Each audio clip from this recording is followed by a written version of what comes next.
Hello friends, आप सभी का स्वागत है। तो फ्रेंड्स, बात करेंगे इंडिया से आई बड़ी खबर के बारे में। तो फ्रेंड्स, जैसा कि हाल ही में कॉइनबेस वाला इशू हुआ, तो ये अभी दूसरा न्यूज है, तो आपको इस वीडियो पे बने रहना है। जैसे कॉइनबेस में क्या हुआ कि यूपीआई फीचर जो उन्होंने लॉन्च के बाद से बोला था कि अवेलेबल कराया जाएगा, तो वो अनअवेलेबल हो गया। उसका रीजन क्या था? तो एनपीसीआई ने, आपको पता है, अपना बयान दे दिया कि उन्हें नहीं लगता कि कोई भी एक्सचेंजेज है जो कि यूपीआई जो है उसे यूज करता है। उनकी जानकारी में ऐसा तो नहीं है। इस कारण से क्या हुआ कि ये जो फीचर थी अनअवेलेबल होगी। फिलहाल के टाइम में बाई वगैरह भी बंद चल रही है कॉइनबेस में। अब बात करते हैं इस न्यूज के ऊपर। तो फ्रेंड्स, आपको पता है कि इंडिया में जब से 1 अप्रैल से आपको ये 30% टैक्स इम्पोज किया गया है। इन्वेस्टर्स तो इंडिया में भरमार है, बहुत सारे हैं, लेकिन 1 अप्रैल के बाद से लोग पैसा नहीं लगा रहे। पहले से ही जो पैसा लगा है वो लगा है। नए लोग जल्दी पैसा अब नहीं लगाना चाह रहे हैं। बहुत लोग लगा भी रहे होंगे, बट इसमें भी बहुत ज्यादा गिरावट आई है। तो अब यहाँ पर क्या है कि जैसे कि मोबीक्विक, आपको पता है कि जो इंडियन एक्सचेंजेज है वहां पे एक फेवरेट ऑप्शन है, एक इजी ऑप्शन है। लोग यहाँ पे मोबीक्विक के वॉलेट में फंड ऐड करते हैं और एक्सचेंजेस में मोबीक्विक वॉलेट का ऑप्शन रहता है, वहां से फिर फंड वहां पर ट्रांसफर हो जाती है। तो इसने भी अपनी पेमेंट सर्विस है उसे रोक दिया है फिलहाल के लिए। अब क्यों ऐसा किया है, इन सभी पे हम लोग नीचे में बात करेंगे। तो चलो फ्रेंड्स, अब इस न्यूज को पूरी डिटेल्स में हम लोग समझना शुरू करते हैं।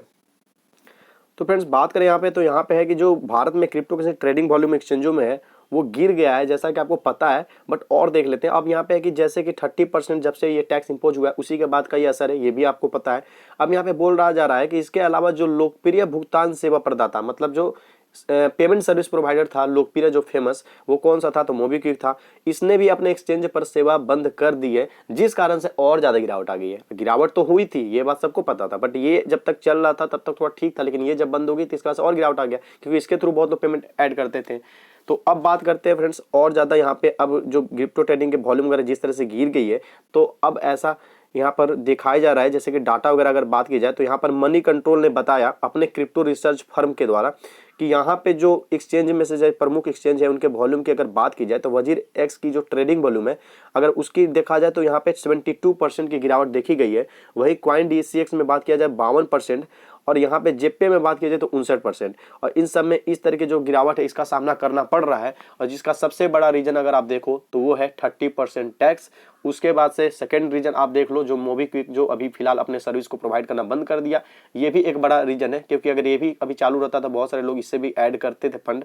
तो ये अब बात करते हैं थोड़ा और नीचे। तो फ्रेंड्स, अब यहाँ पे बात आती है कि 1 अप्रैल से एक्सचेंजों से अपनी सेवाएं वापस ले ली। अब यहाँ पे इसके मोबीक्विक के बारे में कुछ बात बताई जा रही है कि मोबीक्विक ने कथित तौर पर स्पष्ट नियमों के बीच 1 अप्रैल को एक्सचेंजों से अपनी सेवाएं वापस ले ली। मतलब जो मोबीक्विक ने अपना स्टेप उठाया है, ये आज कल में नहीं, इसने 1 अप्रैल से अपना जो है सर्विस देना बंद किया है। और यहाँ पे इसने जो अपना, मतलब जैसे मोबीक्विक जो फेवरेट पसंद था लोगों का, तो इन्होंने कोई उस तरह का खास रीजन नहीं बताया। अगर हम लोग यहाँ पे नीचे बात करें तो यहाँ पे कि मोबीक्विक ने अपनी सेवाएं वापस लेने की कोई खास वजह नहीं बताई।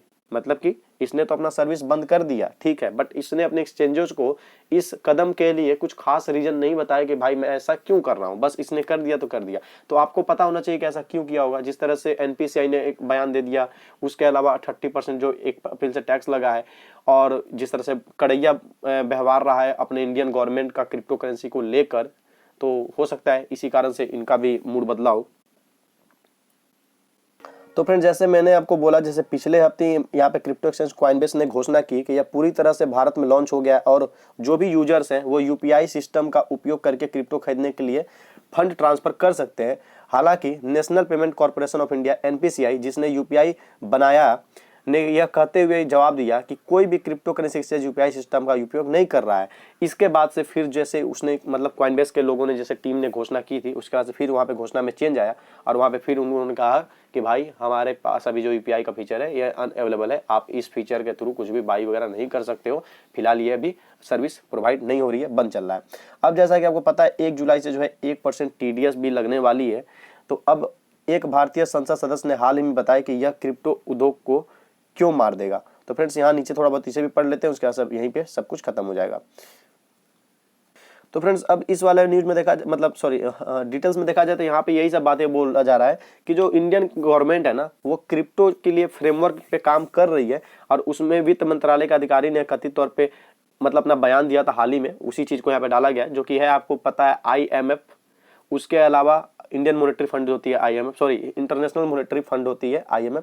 उसके अलावा जो वर्ल्ड बैंक है, इन लोगों के साथ आपको पता है मोदी जी ने बोला था ग्लोबल कौन, इन लोगों के साथ परामर्श राय विचार हो रही है और स्टेक होल्डर्स जो है और साथ ही साथ इंडिया के जो आरबीआई है और स्टेक होल्डर्स है, इन सभी लोगों को मिला जुला के बातचीत वगैरह हो रही है और बहुत टाइम लगेगा। वैसे तो बीच में एक अनाउंसमेंट आया था, ऑफिशियल अनाउंसमेंट था, उसमें बोला गया था कि कम से कम 6 महीना लग जाएगा इंडिया के लिए क्रिप्टो बिल को पूरी तरह से प्रिपेयर करने में। तो लास्ट जो सेशन आपको चलता है दिसंबर वगैरह टाइम में, उस टाइम देखने को मिल सकता है।